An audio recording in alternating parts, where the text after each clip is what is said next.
Assalamualaikum warahmatullahi wabarakatuh. Di sini saya dari kelompok 4 yang beranggotakan Dona Primavera, Vidya Ananda, Bella Agustina, dan Eka Aprilia Hanawa. Saya dan kelompok saya akan mempresentasikan analisis materi dan indikatornya dalam mengajar Al-Quran Hadis di tingkat MTS dan MA. Baik, pembahasan yang pertama yaitu definisi materi dan indikator dalam mengajar Al-Quran Hadis. Materi pembelajaran atau materi ajar adalah suatu pengetahuan, sikap, dan keterampilan yang harus dipelajari siswa dalam rangkai mencapai standar kompetensi yang telah ditentukan. Materi pembelajaran sendiri pada hakikatnya merupakan pengetahuan, nilai-nilai, dan keterampilan sebagaimana yang telah ditetapkan oleh kurikulum. Materi pembelajaran merupakan bagian terpenting dari proses pembelajaran, bahkan dalam pengajaran yang berpusat pada materi pelajaran.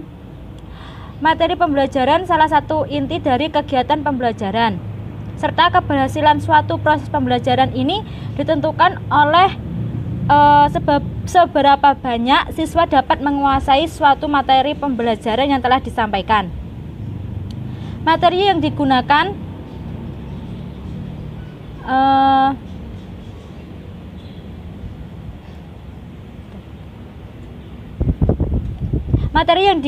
mencapai tujuan pembelajaran dapat membantu peserta didik untuk mencapai standar kompetensi dan kompetensi dasar. Sedangkan indikator sendiri adalah tolak ukur untuk tercapainya suatu tujuan pembelajaran, yang baik itu tersurat maupun yang tersirat.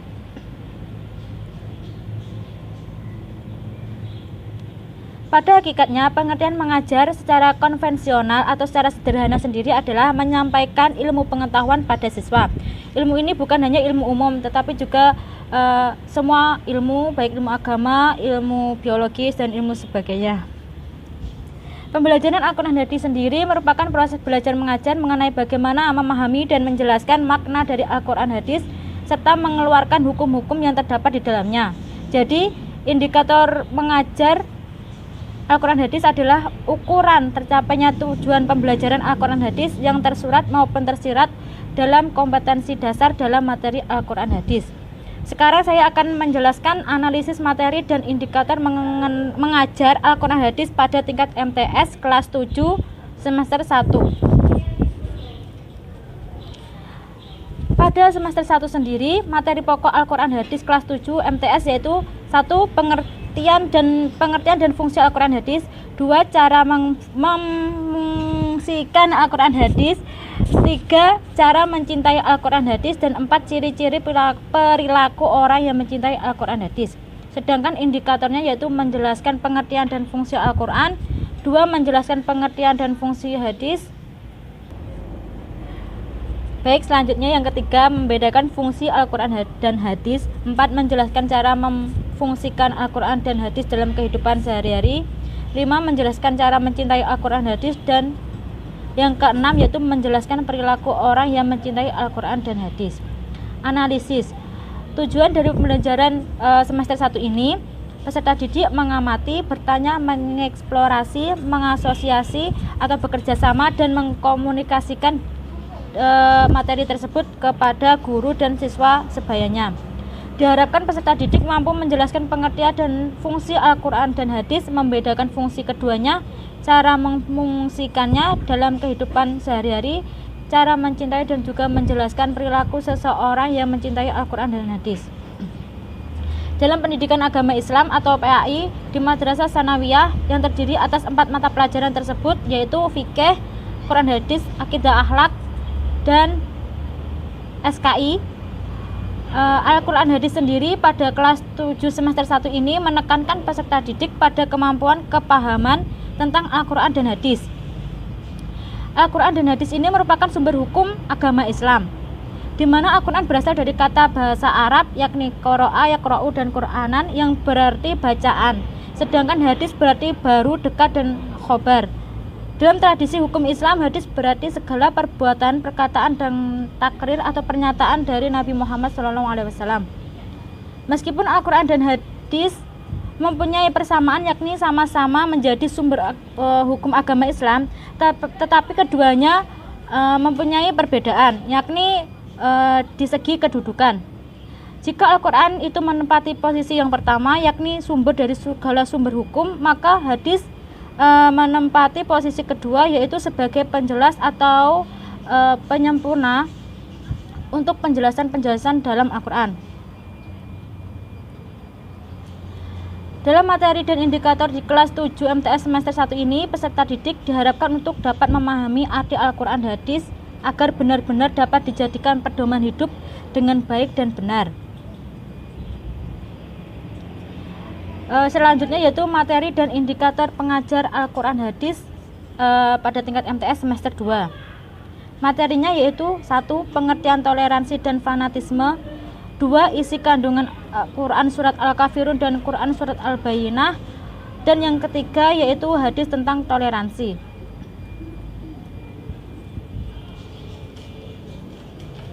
Analisisnya yaitu setelah mengamati, menanya, mengeksplorasi, mengasosiasi, dan mengkomunikasikan, diharapkan peserta didik mampu 1. Yaitu membaca dan menerjemahkan dan menjelaskan isi kandungan Quran surat Al-Quran surat Al-Kafirun maksudnya, dan Al-Bayyinah tentang toleransi. Menulis, menerjemahkan, dan menghafal hadis riwayat Ahmad Tirmizi, Ibnu Hibban, Hakim, Baihaqi, dan Ibnu Umar radhiyallahu an, dan hadis riwayat Muslim dari Anas bin Malik tentang toleransi. Dalam materi dan indikator pada kelas 7 MTS semester 2 ini, peserta didik dijelaskan dan dipahamkan tentang apa arti dari toleransi, di mana toleransi ini mempunyai pengertian menurut Kamus Umum Bahasa Indonesia, yaitu berasal dari kata toleran, yang berarti bersikap atau bersifat menenggang, menghargai, membiarkan atau membolehkan, dan membolehkan. Kita itu sebagai umat muslim harus mempunyai sikap toleransi. Mengapa? Karena sikap toleransi itu dapat menumbuhkan sikap kekeluargaan, ya, seperti itu.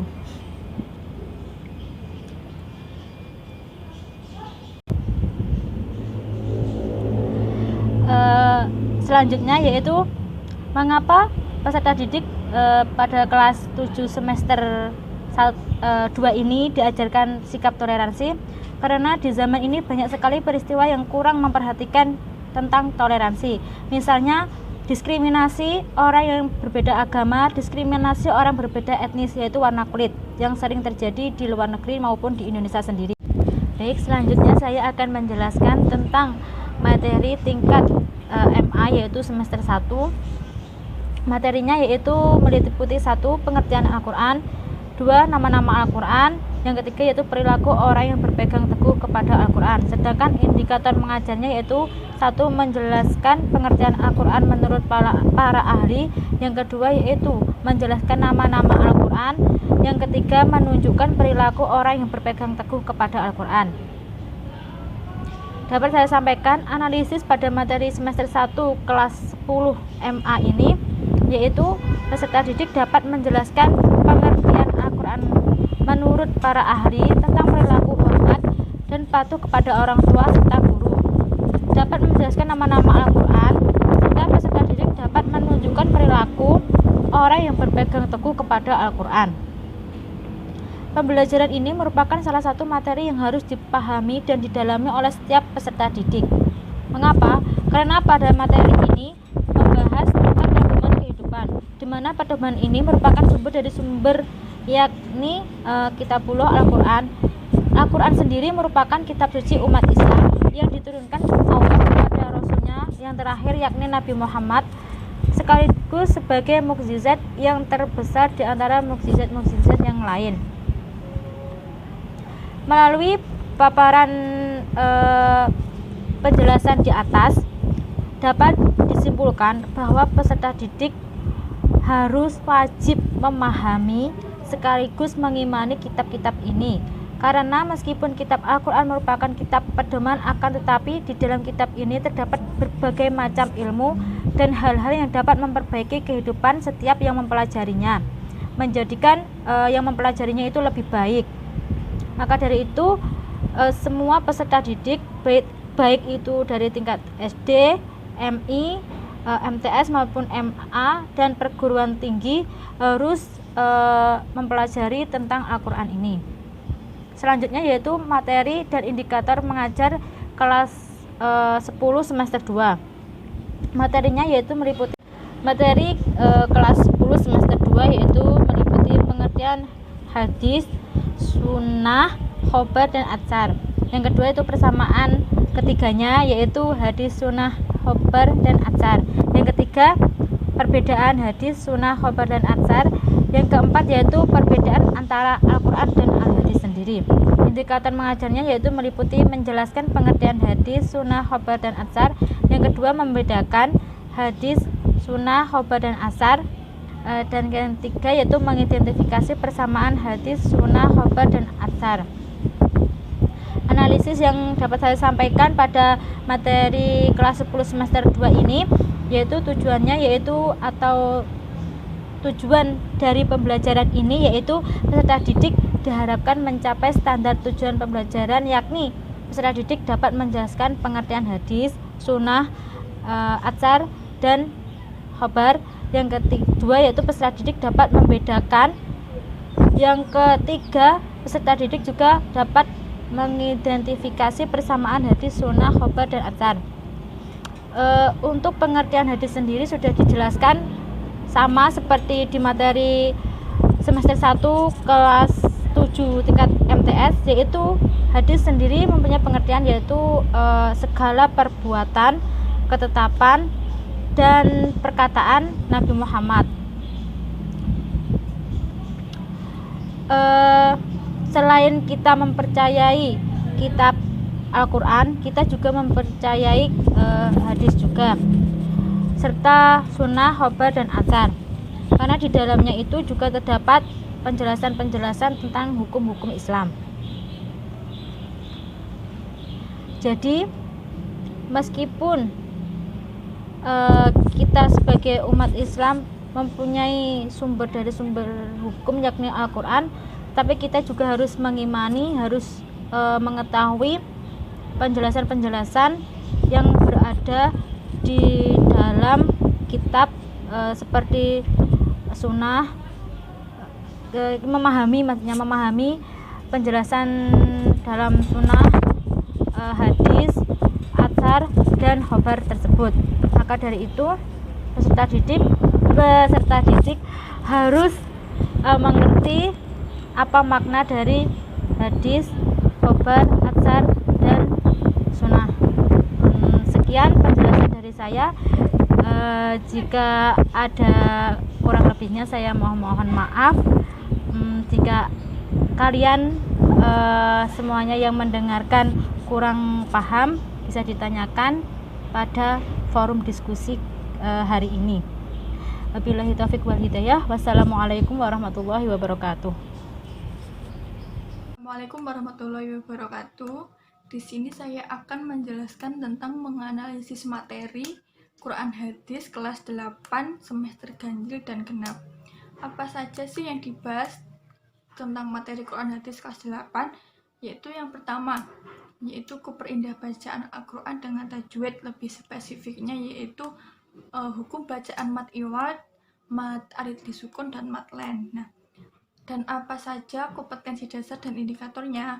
Kompetensi dasarnya yaitu memahami ketentuan hukum bacaan mad iwad, mad len, dan mad arid lisukun. Dan apa saja sih indikator-indikatornya? Indikatornya yang pertama yaitu menjelaskan pengertian dari hukum bacaan mad len, mad arid lisukun, dan mad iwad. Dan yang kedua menjelaskan ciri-ciri ciri-ciri dari mad iwad, mad arid lisukun, dan mad len. Lalu mendeskripsikan bagaimana cara membacanya, mengidentifikasi mana sih yang dimaksud dengan bacaan mad arid lisukun, mad iwad, dan mad len. Dan lalu yang terakhir mempraktekkan hukum bacaan mad iwad, mad len, dan mad arid lisukun. Nah, itu adalah indikator dan kompetensi dasarnya. Lalu apa saja yang dibahas? Nah, yang dibahas juga seperti pada umumnya, yaitu pengertiannya apa, pengertian dari matlen, mat adili sukun, dan mat iwat itu sendiri itu apa saja tanda-tandanya, bagaimana cara membacanya, dan bagaimana contohnya seperti itu. Dan biasanya guru itu menjelaskan materi ini itu biasanya dengan bacaan, atau biasanya membawa Quran bisa, atau bacaan atau apapun itu bisa, yang di dalamnya terkandung dengan bacaan mat iwad, matlen, dan mat adili sukun. Nah, jika sudah dirasa paham tentang materi itu, guru bisa memberikan penilaian terhadap siswanya menggunakan cara menyajikan sebuah bacaan yang dimana terdapat hukum bacaan matlen, mat adili sukun, dan mat iwad. Nanti siswa akan mencari hukum bacaan apa saja yang terkandung di dalamnya, lalu menjelaskan kenapa sih kok dikatakan dengan mat ini, seperti itu. Dan yang kedua bab 2 yaitu kugabe rizkimu dengan ikhtiarku.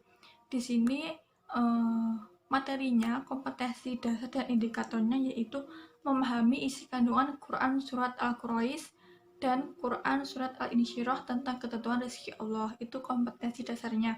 Lalu apa saja indikatornya? Indikatornya yaitu menjelaskan pengertian tentang rezeki, lalu menerjemahkan Al-Quran surat Al-Quraish dan Quran surat Al-Insyirah tentang ketentuan rezeki Allah, dan menjelaskan tentang isi kandungan di dalamnya, tentang ketentuan rezeki Allah itu tadi, dan mengimplementasikan kandungan-kandungan yang terdapat dalam Quran surat Al-Insyirah dan Quran surat Al-Quraish dalam kehidupan sehari-hari, seperti itu. Lalu yang ketiga yaitu kebahagiaan si yatim adalah kebahagiaanku juga. Nah, di sini pada materi di sini itu intinya kita diajarkan tentang kepedulian sosial, karena kita sebagai umat manusia yang membutuhkan orang lain. Nah, bagaimana sih caranya peduli sosial? Apakah wajib terhadap sesama, seperti itu? Nah, di sini dijelaskan dalam kompetensi dasar dan indikatornya, yaitu memahami isi kandungan Quran surat Al-Kautsar dan Quran surat Al-Maun. Dan indikatornya yaitu menjelaskan pengertian tentang peduli sosial, lalu mengartikan Quran surat Al-Kautsar dan Quran surat Al-Maun, dan mengartikan hadis tentang perilaku tolong-menolong, tentang perilaku peduli sosial, lalu menunjukkan sikap yang mencerminkan isi kandungan Quran surat Al-Quraish dan Quran surat Al-Kautsar. Itu diimplementasikan dalam kehidupan sehari-hari itu seperti apa, seperti itu. Yang kelima ini mulai memasuki semester genap ya. Yang kelima yaitu kepindah bacaan Al-Quran melalui hukum bacaan tajwid, lebih spesifiknya yaitu hukum bacaan lam dan ro. Nah, kompetensi dasar dan indikatornya yaitu memahami ketentuan hukum bacaan lam dan ro dalam Quran surat Al-Humazah dan At-Takasur. Nah, itu kompetensi dasarnya. Lalu apa indikatornya? Indikatornya yaitu menyebutkan pengertian hukum bacaan lam dan ro, lalu menjelaskan ciri-ciri hukum bacaan lam dan ro dalam surat Al-Humazah dan At-Takasur. Lalu indikator yang ketiga mendeskripsikan bagaimana sih cara membunyikan bacaan hukum lam dan ro, dan menyimpulkan isi kandungan dari Quran surat Al-Humazah dan At-Takasur, seperti itu. Yang kelima yaitu kurai ketenangan hidup dengan menghindari sifat nama. Di sini menjelaskan tentang pengertian sifat nama, bahayanya sifat nama. Kompetensi dasar dan indikatornya yaitu memahami isi kandungan Quran surat Al-Humazah dan At-Takasur tentang sifat cinta dunia dan melupakan kebahagiaan akhirat. Indikatornya yaitu menjelaskan pengertian tamak, menerjemahkan Quran surat Al-Humazah dan Quran surat At-Takasur, menjelaskan isi kandungan Quran surat Al-Humazah dan At-Takasur tentang sifat cinta dunia dan melupakan kebahagiaan yang di akhirat. Seperti itu. Dan yang keenam atau yang terakhir yaitu konsep keseimbangan hidup di dunia dan di akhirat. Apa sih yang dimaksud dengan keseimbangan dunia dan keseimbangan akhirat? Yaitu kompetensi dasar dan indikator dari bab 6 sendiri, yaitu memahami isi kandungan hadis tentang perilaku keseimbangan hidup di dunia dan di akhirat, riwayat dari Ibnu Asakir dari Anas. Nah, jadi di sini menjelaskan tentang hadis yang menjelaskan tentang pengertian dari keseimbangan hidup dunia dan di akhirat, menjelaskan pengertian hidup seimbang itu apa, seperti itu, dan mengidentifikasi hidup yang sesuai dengan ajaran hadis-hadis dari para riwayat terdahulu. Assalamualaikum warahmatullahi wabarakatuh. Di sini saya akan menyebutkan beberapa materi kelas 9 semester pertama. Yang pertama yaitu hukum bacaan majilah dalam Al-Qari'ah dan Al-Jazalah, Al-Kausar dan Al-Ma'un. Hukum bacaan mat lazim mukhaffaf ilmi, mustaqal ilmi, dan farqi dalam Al-Quran. Kedua, memahami isi kandungan Al-Qari'ah dan Al-Jazalah. Yang ketiga, memahami hadis tentang menjaga dan melestarikan alam. Kelas 9 semester 2, menerapkan hukum bacaan mat lam dan ro dalam Al-Asr, Al-Alaq, dan menerapkan hukum bacaan mat lazim mukhaffaf harfi dan mustaqal harfi dalam Al-Quran. Yang kedua, memahami isi kandungan keterkaitan Al-Asr, Al-Alaq tentang menghargai waktu dan menuntut ilmu. Yang kedua, materi kelas 12 semester 1. Pertama, membudayakan hidup sederhana dan menyantuni duafa. Yang kedua, menghadapi cobaan dengan senyuman. Yang ketiga, menjaga kelestarian alam, mengamalkan nilai-nilai yang terkait dengan kelestarian lingkungan hidup. Yang keempat, Islam mendorong pengembangan ilmu dan pengetahuan dan teknologi. Kelas 12 semester 2. Yang pertama, membangun budaya kritis melalui dakwah. Yang kedua, mengembirakan gerakan dakwah amar ma'ruf nahi mungkar. Yang ketiga, semua bisa diselesaikan dengan musyawarah. Yang keempat, hidup tentram karena jujur dan adil, yaitu menyadari pentingnya nilai kejujuran dalam kehidupan sehari-hari. Itulah beberapa materi yang bisa saya sampaikan. Wassalamualaikum warahmatullahi wabarakatuh.